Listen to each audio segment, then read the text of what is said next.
Action mode में आई CM Rekha Gupta. CM Rekha Gupta की पहली कैबिनेट में बड़े ऐलान, आयुष्मान योजना को मिली मंजूरी। विधानसभा में सीएजी रिपोर्ट पेश होगी। 100 दिन के संकल्प में आगे की रणनीति भी होगी तय। बड़ी जानकारी आपको बता रहे हैं। विधानसभा में सीएजी रिपोर्ट होगी पेश। एक्शन मोड में सीएम रेखा गुप्ता।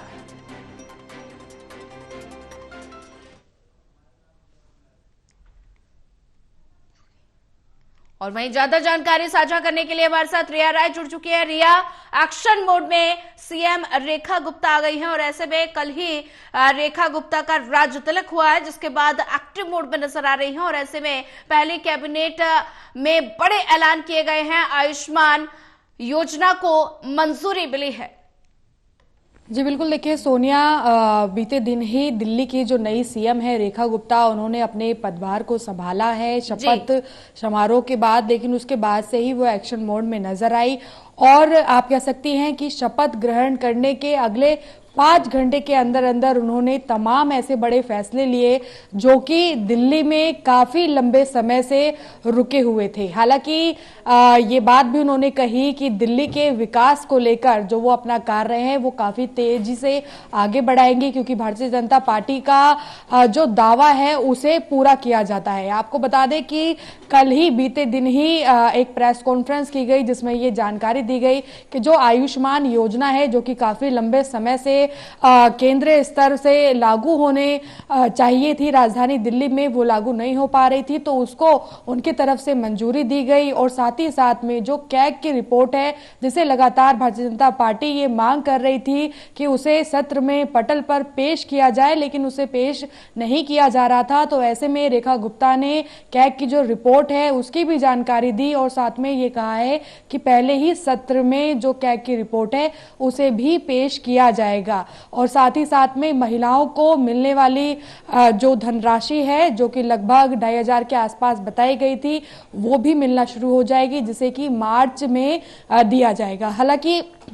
जैसे ही सीएम रेखा गुप्ता ने शपथ ली है उसके बाद ये 3 ऐसे बड़े जो दावे हैं जो कि भारतीय जनता पार्टी लगातार पहले कर रही थी, उनकी शुरुआत अब राजधानी दिल्ली में हो चुकी है। और क्योंकि यमुना पर भी वो पहुंची थी तो ऐसे में उन्होंने यमुना को लेकर भी अपना बयान जाहिर किया और ये कहा कि यमुना जो है भारतीय जनता पार्टी के लिए आस्था का एक विषय रहा है और ऐसे में दिल्ली की जनता को स्वच्छ जो पानी है वो जल्दी मिल सके, क्योंकि यमुना को लेकर जो भारतीय जनता पार्टी है वो उसे काफी ज्यादा प्राथमिकता में देखती आई है और यही वजह है कि अब यमुना की जो साफ सफाई है उसकी भी शुरुआत जल्दी ही हो जाएगी। और जिस तरह से एक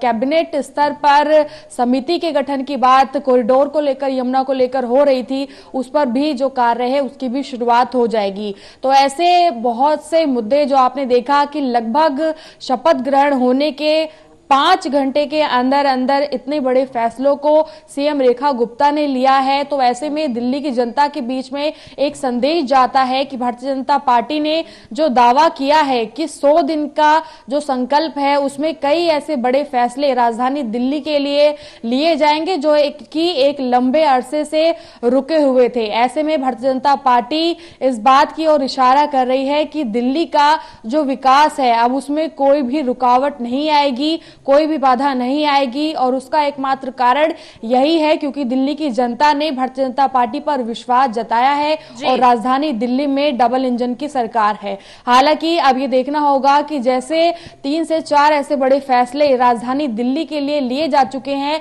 लेकिन अब आगे और क्या कुछ संकल्प जो हैं वो पूरे किए जाने हैं ये देखने वाली बात होगी। लेकिन जिस तरह से अब तक जो फैसले लिए गए वो इस बात का ही इशारा है कि राजधानी दिल्ली में जो एक लंबी समस्या में बने मुद्दे थे उन पर काम होना शुरू हो गया है, क्योंकि कल से ही रेखा गुप्ता पूरे एक्शन मोड में नजर आ रही हैं। बिल्कुल रिया, अगर बात की जाए तो ऐसे में शपथ ग्रहण समारोह से ही पहले रेखा गुप्ता ने महिलाओं के लिए जो 2,500 रुपए उनके खाते में आने की बात कही है और साथ ही कहा कि 8 मार्च को ये योजना लागू हो जाएगी। और ऐसे में अगर बात की जाए तो 100 दिन के संकल्प में क्या कुछ रणनीति तय होने वाली है?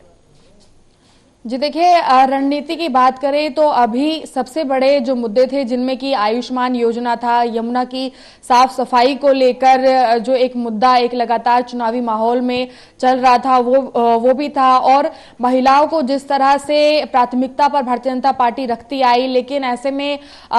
जो पहले महिलाओं को मिलने वाली सुविधाएं थी उनसे भी बेहतर सुविधाएं जो है वो दी जा सके भारतीय जनता पार्टी की तरफ से, उस पर ही बीजेपी काम कर रही है। तो ऐसे में अभी भी कुछ ऐसे विशेष मुद्दे हैं जो कि बाकी हैं, या फिर आप कह सकती हैं कि जब सरकार बनाने की दावेदारी भारतीय जनता पार्टी की तरफ से की जा रही थी तो उस समय पर महिलाओं को लेकर और भी कई विशेष ऐसे जो निर्णय हैं उन्हें लेने की बात कही गई थी, जिनमें यह कहा गया था कि सीएम मातृशक्ति योजना के अनुसार 21 से 22 हजार रुपए की जो धनराशि है वो महिलाओं के पास जाएगी और 6 न्यूट्रिशन किट होंगी। इसके अलावा जो क्लस्टर एरिया है वहां पर अटल योजना के तहत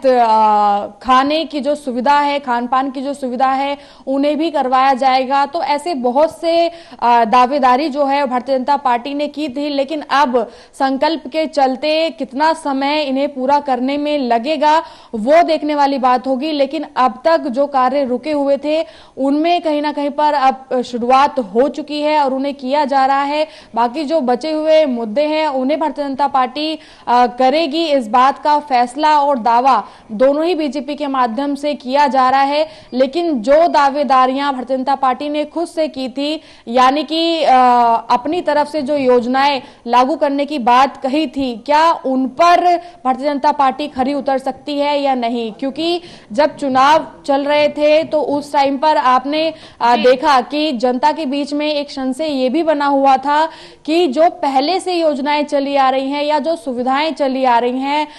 वो कहीं रुक नहीं जाएंगी, कहीं उन्हें रोक तो नहीं दिया जाएगा। इस बात का भी एक संशय जो है वो दिल्ली की जनता में बना हुआ था। लेकिन भारतीय जनता पार्टी ने ये कहा था कि जो सुविधाएं दिल्ली को पहले से मिल रही हैं उनमें कोई रुकावट नहीं आएगी या उनमें कोई बदलाव भी नहीं होगा, और उसी के साथ साथ में बल्कि जो योजनाओं को भारतीय जनता पार्टी अलग से लागू करने की बात कर रही है उसका फायदा भी दिल्ली की जनता को होगा। तो ये देखना होगा कि दिल्ली में, क्योंकि देखिए पानी की सुविधा हो, बिजली की सुविधा हो, ये एक वैसी सुविधाएं हैं जो कि दिल्ली की जनता को काफी समय से मुफ्त में दी जा रही हैं। क्या उनमें किसी प्रकार की रुकावट होगी या फिर उन्हें बेहतर तरीके से लागू रहने दिया जाएगा या उनमें कोई सुधार होगा, ये देखने वाली बात होगी। और भारतीय जनता पार्टी ने अलग से जो दावेदारियां की थी अपनी तरफ से अपने घोषणा पत्र में, उनको कब तक इंप्लीमेंट किया जा सकता है और 100 दिन का संकल्प कितने समय में पूरा हो सकता है और उसमें कौन से बड़े फैसले होंगे,